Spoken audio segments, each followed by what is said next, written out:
Fast lane वही syllabus को करीबन 7-8 महीने लगते हैं सिलेबस को कंप्लीट करने में, और जो स्टूडेंट काउंसलिंग वगैरह के बाद में आता है उनके पास टाइम कम होता है, तो वो करीबन 6 महीने में 5 महीने में उस सिलेबस को कंप्लीट करेंगे। कुल मिला के वैसे फास्ट लेन हमने करीबन 55% टाइम मान लीजिए आप नॉर्मल लेन का और फास्ट लेन का। अगर फास्ट लेन 55 है ना तो नॉर्मल लेन 100 है, ये समझ लेना टाइमलाइन के हिसाब। तो कुल मिला के बात ये थी कि कम टाइम में सिलेबस कंप्लीट करना था उन स्टूडेंट्स के लिए जब उनके पास टाइम कम है, तो हम लोगों ने फास्ट लेन में ये सारे सिलेबस कंप्लीट कराए। अब इसमें स्टूडेंट बोलता है कि सर मैं फास्ट लेन से ही पढ़ लूँ। फिर देखो कम टाइम में समझने के लिए भी तो एक टाइम वो चाहिए होता है ना, टाइम पीरियड चाहिए होता है। कई स्टूडेंट्स को बहुत फास्ट समझ नहीं आता है। कुछ स्टूडेंट्स ने पहले से सब कुछ पढ़ा हुआ है, उस चैप्टर को पहले से पढ़ा हुआ है, स्ट्रॉन्ग है, तो फास्ट लेन से पढ़ेगा तो भी समझ ले। तो ये डिपेंड करता है कि आपकी ग्रेस्पिंग पावर की। डिफरेंस तो ये है कि फास्ट लेन में कोई पॉइंट को हम लोगों ने बार बार नहीं बोला, बस चीज बताई है और आगे निकल लिए हैं। जहाँ 5 एग्जाम्पल कराते थे वहाँ 2 एग्जाम्पल या 3 एग्जाम्पल से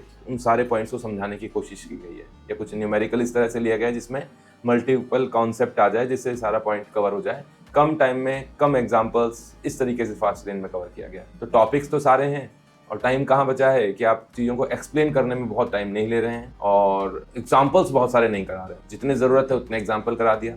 नॉर्मल लेन में तो जहाँ 2 एग्जाम्पल कराने से भी काम चलता है वहाँ 3-4 भी करा देते हैं। क्यों? क्योंकि टाइम कंपैरेटिवली ज़्यादा है। ईजी से स्टार्ट करते हैं, ईजी, फिर एक कॉन्सेप्ट ले लिया, फिर दूसरा कॉन्सेप्ट ले लिया, तीसरे में दोनों को मिला के पढ़ा, कोई एग्जाम्पल डाल दिया। तो वो चीज़ फास्ट लेन में नहीं करता है ना। तो ये डिफरेंस है। तो कॉन्सेप्ट सारे हैं, टॉपिक सारे हैं, लेकिन एग्जाम्पल्स थोड़े कम मिलेंगे।